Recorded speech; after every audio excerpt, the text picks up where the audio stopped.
মাধ্যমে আপনি কিন্তু জানতে পারবেন। সো আপনার কাছে কিন্তু ডেড ফোন বেশি আছে এবং এর চার্জটা অনেক বেশি। আপনি 3000-4000 টাকা নিতে কেউ ডেড ফোন রিপেয়ার করে না, সাধারণত করে না। এখন আপনি যদি ডেড ফোন আসে, আপনি আসলে মূলত সার্ভিসিংটা শুরু করবেন কোথা থেকে? ভাই ক্যাপ্টেন, আপনি কিন্তু প্রচন্ড কথা বলতেছেন, যেটা আপনার কাছ থেকে আমি কখনোই আশা করি। আপনি স্টেপ বাই স্টেপ ফলো করবেন যে আসলে আমার কোনটা থেকে কোনটা করা উচিত। এখন দেখেন, এই যে একটা মডেল দাঁড় করাইছে, এটা কিন্তু আসলে মূল মডেল না। এটা হচ্ছে আপনাদের বেসিক ধারণা দেওয়ার জন্য আমরা এটা দাঁড় করাইছি, আমরা টেকনিশিয়ান যারা। এখন এটা হচ্ছে আপনাদের চার্জার কানেক্টর, যেটা আপনারা দেখতে পাচ্ছেন এই যে এটা থেকে ভিব্যাট হয়ে এখানে আমাদের এটা কি আইসি বলেন তো? চার্জিং আইসি। এখন এইখানে আমরা ক্যাপাসিটর, রেজিস্টর অনেক কিছু কিন্তু পাবেন। এটা কিন্তু এরকম মসৃণ ভাবে এভাবে যায় না। এটা আপনি ক্যাপাসিটর, রেজিস্টর যে কোনো কম্পোনেন্ট থাকতে পারে। এখন ঘটনা হলো কি, যে তার আগে একটা জিনিস ক্লিয়ার করে দিই। গতকালকে স্যার ক্লিয়ার করছিল কিন্তু আমি জানি না।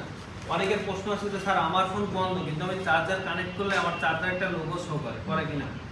এখন আপনি বলতেছেন যে এইটুকু হচ্ছে আমার প্রাইমারি। প্রথমে আমি যখন ব্যাটারিটা কানেক্ট করব এখানে, তখন আমার এই সেকশনগুলোতে আমার ভোল্টেজ 3.7 থেকে 4.2 আসবে, তাই তো? এটাই তো আপনারা জানেন।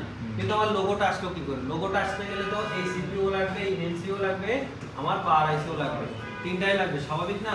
তাহলে এটা কেমনে আসলো? স্বাভাবিক কোশ্চেন আসলো এই জন্যই, আপনি যখন এইখানে ব্যাটারিও আপনার কানেক্টেড আছে এবং আপনার এই যে ইউএসবি কানেক্টর অর্থাৎ যে চার্জিং পোর্ট, এটাও যখন কানেক্টেড থাকবে, তখন কিন্তু এই দুটো থাকলে এখানে আপনি ভোল্টেজ পাবেন। কিন্তু এর একটা যদি মনে করেন এটা কানেক্টেড নাই, জাস্ট ব্যাটারিটা কানেক্টেড আছে, তখন কিন্তু আপনার প্রথম ভোল্টেজ এখানে আসবে না, আপনি শুধু এইখানে ভোল্টেজ পাবেন। বুঝতে পারছেন? এই ভোল্টেজ, হ্যাঁ, প্রাইমারিতে আপনার তখন প্রাইমারিতেও ভোল্টেজ থাকবে, সেকেন্ডারিতেও ভোল্টেজ থাকবে। শর্ত হলো এই দুইটাই আপনার কানেক্টেড থাকতে হবে। একটা কানেক্টেড থাকলে আপনি এই ভোল্টেজ এই সেকেন্ডারি লাইনে কখনোই পাবেন না। বুঝতে পারছেন বিষয়টা? এটা কিন্তু গুরুত্বপূর্ণ। আপনি ধরেন দুইটাই লাগালেন, এখানে ভোল্টেজ পেলেন, তখন আপনি বললেন যে সাব তো বলছিলাম সেকেন্ডারিতে রেগুলেটিং চাপ না দিলে রেগুলেটিং ভোল্টেজ আসবে না, কিন্তু আসলো কেমন? বা আমার লোগোটা দেখাচ্ছে কেমন? দেখাই শুধু এই একটাই কারণে। বুঝতে পারছেন? আচ্ছা, যাই হোক, এখন ঘটনা হলো যে আমরা কি করব, তাহলে আমি ধরেন এইখানে মাল্টিমিটারটা এইখানে ধরবো, ধরলে ধরেন আমার এইখানে ধরছি আর এইখানে ধরছি, আমার বিপ দিচ্ছে না, তার মানে কি আমার লাইনের কোথাও গাবলা আছে কিনা? এখন এখানে রেজিস্টারও গাবলা থাকতে পারে, ক্যাপাসিটরও থাকতে পারে, অন্য যে কোনো কম্পোনেন্টে থাকতে পারে। তো আমার ফার্স্ট স্টেপে বলতে আমি একটা করে ধরবো, আসলে আমার রেজিস্টারটা খারাপ না আমার ক্যাপাসিটরটা খারাপ। যেটা খারাপ হয় আমি সেইটা সার্ভিসিং করব। বুঝতে পারছেন? এখন আমি এখানে ধরছি আমার বিপ দিচ্ছে, তার মানে কি আমার এই লাইনে কোনো সমস্যা নাই, ফাইন, ওকে। আমি এখন চলে যাব এইখানে, আমার মূল টার্গেট কিন্তু এটা সবথেকে টার্নিং পয়েন্ট আপনাদের এই বুলিং ক্লাসে। এটাকে বলে কি কয়েল বলেন তো? BPS coil. এখন আমরা সার্ভিসিং এর দেখেন দুইটা পার্ট আছে, এই হলো একটা পার্ট, বুঝতে পারছেন? এই হলো একটা, আর এই হলো হচ্ছে আরেকটা, আর এই হলো আরেকটা, অর্থাৎ আপনার তিনটা পার্ট।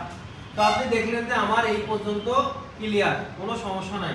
আপনি এখন এই সেকেন্ড পার্টে চলে যাবেন।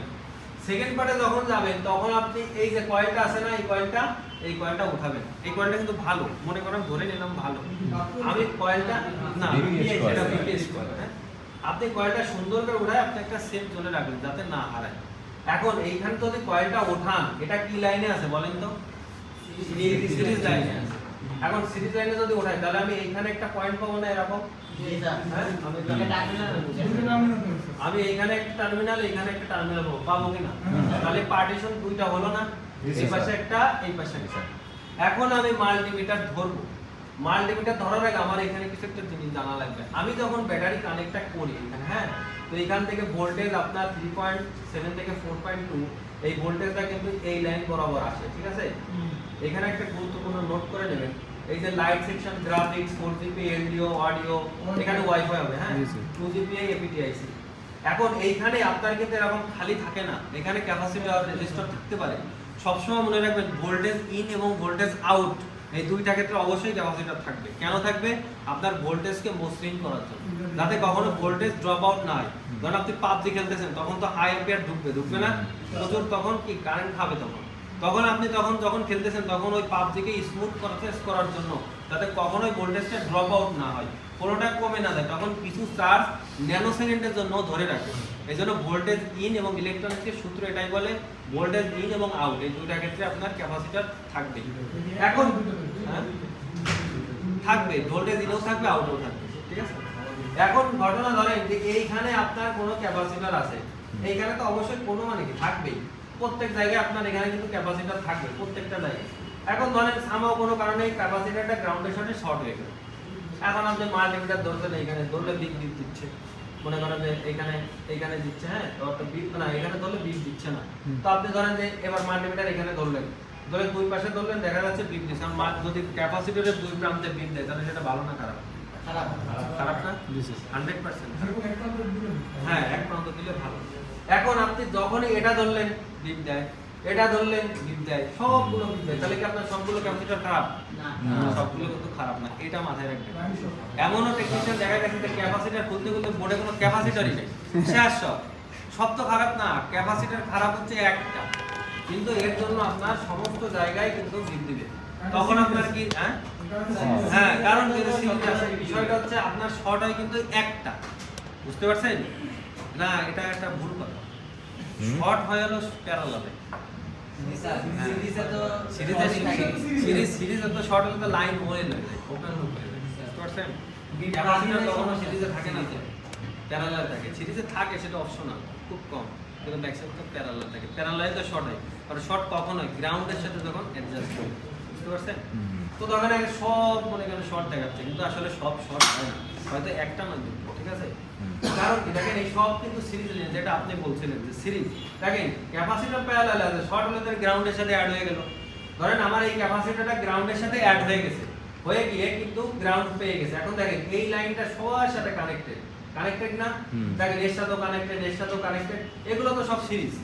মনে হয় প্যারালালে আছে বুঝলাম, কিন্তু ও শর্ট হয়তো ও তার সাথে যুক্ত আছে, মনে করেন 2GP এর কোনো ক্যাপাসিটর শর্ট হয়ে গেছে। এখন 2GP এর লাইনটা তো সব জায়গায় আছে না? এখন এটার সাথে শর্ট হয়েছে মানে কি, এই লাইনটা শর্ট হয়ে গেছে, আর এই লাইন যে জায়গা যাবে সব জায়গায় কি শর্ট, আর আপনি এই জায়গাও ধরলেও শর্ট, এই জায়গাও ধরলেও শর্ট, এই জায়গা ধরলেও শর্ট, বিষয়টা বুঝতে পারছেন? এখন আমরা যেটা দেখবো এইখানে ধরেন মাল্টিমিটারটা ধরবো পুরোটা, ধরার পরে যদি আমার এইখানে শর্ট পাই, তাহলে আমি কি এই প্রাইমারি লাইনটা চেক দেবো, অর্থাৎ এই সেকশনের আন্ডারে যা যা আছে আমি সেই জায়গা চেক দেবো। আর যদি শর্টটা এই পাশে পাই, তাহলে আমি এই পাশে, এটা তো অনেক বড় সেকশন, এই পাশে না চেক দিয়ে আমি বাম পাশে চেক দেবো, মানে তার এই সাইডের পাশ। বিষয়টা বুঝতে পারছেন? এই জন্য আমরা এই কয়েলটা খুলে থাকি, যে আমরা শর্টটা ধরার জন্য, যে আমার শর্টটা কি এই সাইডে আছে না আমার এই সাইডে আছে, বুঝতে পারছেন? এটা হলো বেসিক রুলস, এটা আপনার করতে হবে। এরপরে দেখলেন যে না আমার এই সাইডেও ঠিক আছে, এই সাইডেও ঠিক আছে, এখন ঘটনা ঘটছে তাহলে এই পার্টে, আর এই পার্টটা কিন্তু অনেক বড় একটা মেজর পার্ট, এটা নিয়ে আপনার অনেক বিস্তারিত আছে। এখন আপনি এই পার্টটার ভোল্টেজ কখন যাবে, ধরেন এটা হচ্ছে আপনার পাওয়ার সুইচ, শর্ট এই পাশে মাপ হবে, এই যে এখানে মানে মাপের কিভাবে বলতেছেন? কন্টিনিউয়াস মোডে না কি মোডে? কন্টিনিউটি মোডে মাপেন, অবশ্যই কন্টিনিউটি মোডে মাপেন, কারণ আপনার লাইন কন্টিনিউটি মোডে মাপেই তো বুঝবেন, কারণ এখানে যদি আপনার ধরলেন এখানে বিপ না, তাহলে আপনার লাইনটা তো ক্লিয়ার নেই, বুঝতে পারছেন বিষয়টা? তারপরে আপনি আস্তে আস্তে কম্পোনেন্ট মেজারমেন্ট করবেন।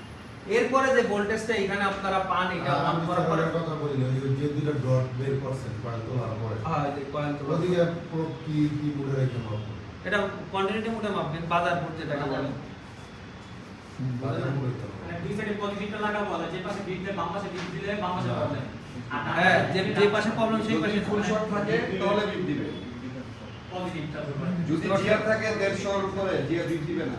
বাজার করে তো পজিটিভ আর নেগেটিভ যেই গ্রুপ ধরে এগুলো তো স্যার আবার বলে স্যার ওই সাইডে আমি প্রুফ দৌড়লাম, শোনেন, বিট দিবে কখন দিবে, যদি জিআর আপনার 100 এর নিচে থাকে তাহলে বিট দিবে, জিআর এর উপর ডিপেন্ড করে বিট দিবে কি দিবে না।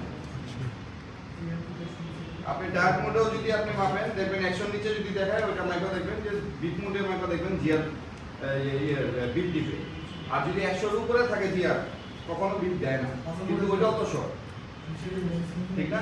ওই যে আমরা বলি হাফ শর্ট ফুল শর্ট, জিআর যদি বিট দেয় তাহলে ওইটাকে আমরা বলি ফুল শর্ট, বিট যদি না দেয় জিআর দেখায় 150 দেখাচ্ছে বা 200 দেখাচ্ছে তাহলে ওইটাও তো শর্ট, ওটাকে বলি আমরা হাফ শর্ট।